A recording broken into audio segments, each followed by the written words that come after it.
नमस्कार मित्रों, मैं बबीता जोशी आप सभी का हार्दिक स्वागत करती हूं अपने YouTube चैनल पर। कृपया आप चैनल पर नए हो तो प्लीज़ चैनल को सब्सक्राइब जरूर कीजिएगा। आज मैं चर्चा करने वाली हूं मई के मासिक राशिफल की। तुला राशि के जातकों के लिए कैसा रहने वाला है मई का महीना, इसी की चर्चा करूंगी। तो सबसे पहले बात कर लेते हैं ग्रहों में गोचर की स्थिति के बारे में। ग्रहों का क्या फेरबदल होने वाला है इस महीने में। सबसे पहले बात कर लेते हैं ग्रहों के राजा सूर्य की, जो वर्तमान में अपनी उच्च की राशि मेष में विराजमान है और 14 मई को वो अपनी सम राशि वृषभ में प्रवेश कर जाएंगे। बुध ग्रह की बात करूं तो वर्तमान में अपनी नीच की राशि मीन में विराजमान है और 10 मई को अपनी मित्र राशि मेष में और पुनः 31 मई को वो अपनी सम राशि वृषभ में विराजमान हो जाएंगे। मंगल ग्रह की बात करूं तो वो इस पूरे माह में अपनी अति मित्र राशि मीन में विराजमान रहने वाले हैं। गुरु ग्रह वर्तमान में अपने अति मित्र राशि मेष में विराजमान है और 1 मई को वो अपनी सम राशि वृषभ में प्रवेश कर जाएंगे। शुक्र ग्रह जो कि वर्तमान में अपनी मित्र राशि मेष में विराजमान है और 19 मई को वो अपनी खुद की राशि वृषभ में स्वग्रह होकर प्रवेश कर जाएंगे। शनि ग्रह इस पूरे माह अपनी खुद की राशि अपनी सराशि मूल त्रिकोण की राशि में विराजमान रहने वाले हैं। राहु और केतु अपनी सम राशि मीन और कन्या में इस माह विराजमान रहने वाले हैं। तो ये है इस महीने के ग्रह गोचर की स्थितियां। तो इसका इन ग्रहों का स्थितियों का क्या प्रभाव पड़ता है हमारे जनमानस पर, पूरे जनमानस पर, तो आपको ये सभी राशियों पर देखने को मिलेंगे। तो शुरू करते हैं तुला राशि वालों का मई माह का मासिक राशिफल। सबसे पहले मैं आपको बता दूं कि जो ये राशिफल मैं आपको बता रही हूँ ये चंद गणनाओं पर आधारित रहता है। आप इसे अपनी राशि, लग्न और प्रचलित नाम राशि तीनों के हिसाब से देख सकते हैं। तो सबसे पहले आपके राशि स्वामी की बात कर लेते हैं, जो कि है शुक्र। और शुक्र आपकी राशि से आपके अष्टम भाव के भी स्वामी हैं और आकर बैठ रहे हैं आपके सप्तम भाव में। यहाँ पर शुक्र का भावनाश भी कर रहे हैं, शुक्र का बैठना, और शुक्र सप्तम दृष्टि अपने लग्न को देख रहे हैं। तो शुक्र को अपने ही घर को देखना बहुत ही अच्छा परिणाम देगा आपको। जब भी ग्रह गोचर में अपनी राशि को देखता है तो उसका उत्तम फल हमें प्राप्त होता है। इस महीने आपकी पर्सनैलिटी बहुत आकर्षक रहेंगे। कई लोग आपकी पर्सनैलिटी को यानी आपके फॉलोवर्स बढ़ जाएंगे। इस समय में कुटुंब में भी आपका मान सम्मान बढ़ेगा। रिश्तेदारों में भी, परिवार में आपका रुतबा बढ़ता हुआ दिखाई दे रहा है। वहीं महफिल, आप कहीं जाओगे तो महफिल की जान रहेंगी। आपके बिना हर पार्टी अधूरी रहेगी। इस समय आपको आलस्य को त्याग कर कर्मठ जरूर बनना होगा, क्योंकि आपका मन मनोरंजन के कार्यक्रमों में अधिक रहेगा। तो थोड़ा सा आप अपने मन को भटकाए बिना कॉन्सेंट्रेशन से अपने कार्य को करेंगे तो अपने कर्तव्य के साथ साथ अपनी इच्छाएं दोनों को बैलेंस बना पाएंगे और दोनों बहुत अच्छी तरीके से आप दोनों को कर भी पाएंगे। शुक्र एक ऐसा ग्रह है जो कि लग्जरी देता है, सुखों में वृद्धि करता है। तो इस माह आपकी लग्जरी और सुखों में वृद्धि होगी। वहीं अगर आप विवाह योग्य हैं तो आपको मनचाहा लाइफ पार्टनर मिलेगा। हालांकि उसे चूज करने में आपको जल्दबाजी नहीं करनी चाहिए। अब शुक्र अष्टम भाव के भी स्वामी हैं और अष्टमेश पहले तो अपने से 12वें और उसके बाद अपने ही घर में बैठेंगे। यहाँ पर शुक्र की स्थिति 19 मई तक रूटीन के कार्यों को करने की रहेगी। कोई भी रिस्क न लें, कोई भी रिस्की कार्य न करें, किसी पे जरूरत से ज्यादा भरोसा न करें, भावुकता में आकर अपनी गोपनीय बातों को किसी से शेयर न करें। बस रूटीन के कार्यों को करते चलें और सावधानी से अपने कार्यों को करें। 19 मई के बाद का समय आपके लिए बहुत अच्छा रहेगा। इस समय उद्देश्यपूर्ण यात्राएं आप करेंगे, आपके कार्य फटाफट होते हुए चले जाएंगे। आपके मान सम्मान में भी वृद्धि होगी। ससुराल वालों से संबंध और अधिक प्रगाढ़ होंगे और उनसे आपको शुभ समाचार भी प्राप्त होंगे। तो शुक्र के रिजल्ट आपके राशि स्वामी और अष्टमेश के हिसाब से आपको बेहतरीन ही रहेंगे। अब आते हैं आपके तृतीय भाव पर, यानी धन स्थान पर। आपके द्वितीय भाव के स्वामी और सप्तम भाव के स्वामी हैं मंगल, और मंगल पूरे माह आपके योग भाव में बैठने वाले हैं। देखिए, धनेश का अपने से पंचम जाकर बैठना बढ़िया है। चूंकि मंगल रोग भाव में बैठे हैं तो थोड़ा सा आपके धन को अनर्गल कार्यों में खर्च करेंगे, यानी कि अपव्यय बहुत कराएंगे। इस समय आपको अपव्यय से बचना होगा, अनर्गल कार्यों में अचानक खर्च होना, उसके बाद आप थोड़ा सा परेशान होंगे। परंतु कुटुंब का साथ और सहयोग आपको भरपूर देखने को मिलेगा। परिवार आपके साथ खड़ा दिखाई दे रहा है, वहीं आपकी शक्ति भी बनेंगे।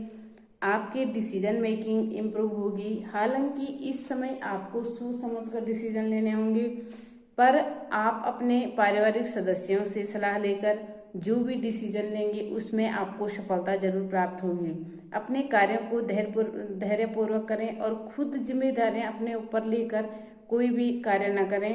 अपने अधिकारियों को फॉलो करने का प्रयास करें और बड़े ही धैर्य के साथ 1 बाय 1 अपने कार्यों को करें।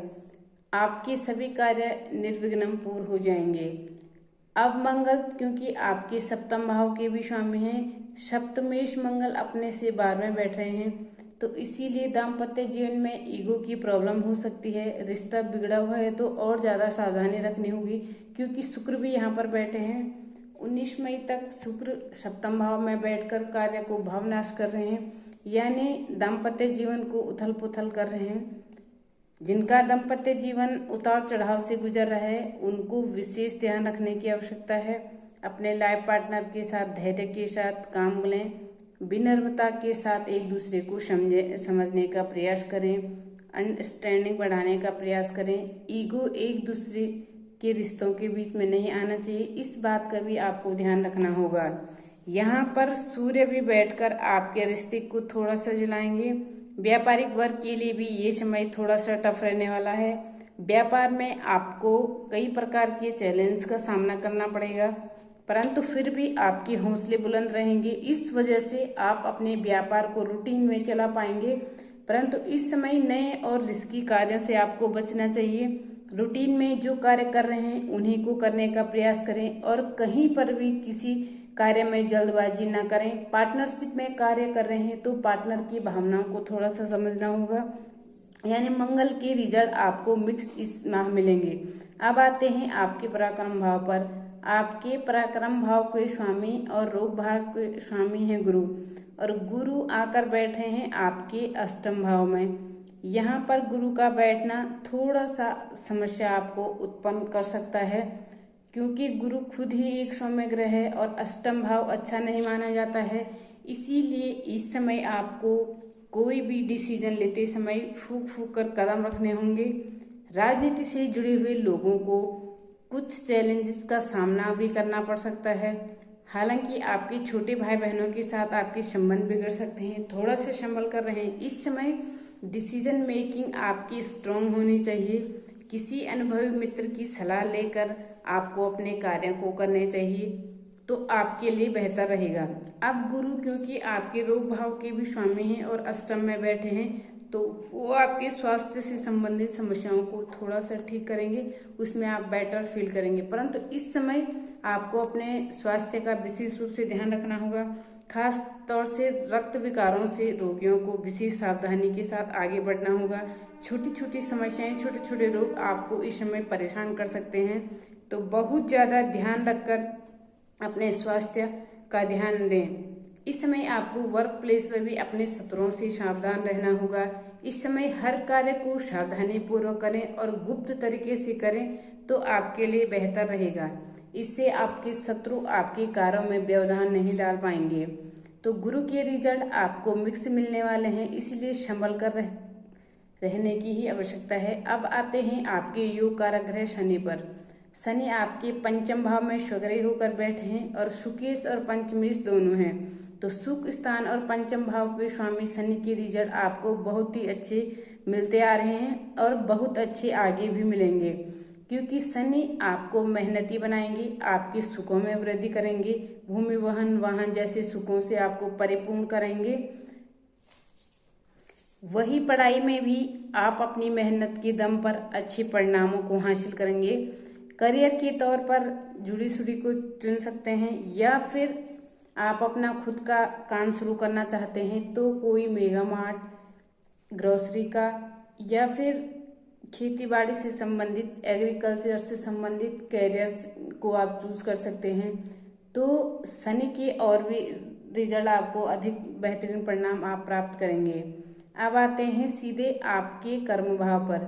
कर्मेश हैं चंद्रमा, जो कि बदलते रहते हैं, इसीलिए आपको सावधानी पूर्वक आगे बढ़ना होगा। किसी की बातों में ना आए, अपने कार्यों को ईमानदारी से करें, भ्रमित न हों और अपने अधिकारियों का विश्वास जीतने का प्रयास करें। आपके अधिकारियों आपके खिलाफ कान भरे जा सकते हैं, इसीलिए आपको सतर्क रहना है। उनसे कोई भी बात न छुपाएं और ना ही छुपकर कोई कार्य करें। भावुकतावश अपने गोपनीय बातों को किसी भी सहकर्मी के साथ न बांटें। बस इस बात का ध्यान रखेंगे तो किसी भी प्रकार की समस्या का सामना नहीं करना पड़ेगा। अब आते हैं आपके भाग्य स्थान पर। आपके भाग्येश और खर्च भाव के स्वामी हैं बुध, जो कि महीने के प्रारंभ में यानी 10 मई को राशि परिवर्तन करने जा रहे हैं। और वो नीच के होकर वक्री अवस्था में बैठे थे, और 10 मई को राशि परिवर्तन करके आपके सप्तम भाव में, जो कि उनकी मित्र राशि है, उसमें मार्गी हो जाएंगे। बुध का जो ये राशि परिवर्तन है, ये आपके लिए बहुत ही रिलैक्स वाला रहेगा। इस समय भाग्य आपका साथ देगा। आपके कामों में अटकाव की स्थिति समाप्त हो जाएगी। कार्य आपके जल्दी हो जाएंगी। यात्राएं सुखद और मंगलमय रहेगी। खर्च की स्थिति में भी कमी आएगी और इस समय कर्ज की स्थिति से भी मुक्ति मिल जाएगी। तो बुध के रिजल्ट इस माह आपको इम्प्रूव होते हुए दिखाई दे रहे हैं। अब आते हैं आपके लाभ भाव पर। लाभ भाव के स्वामी हैं सूर्य, और सूर्य आधे माह तक उच्च के होकर आपके सप्तम स्थान में बैठे हैं।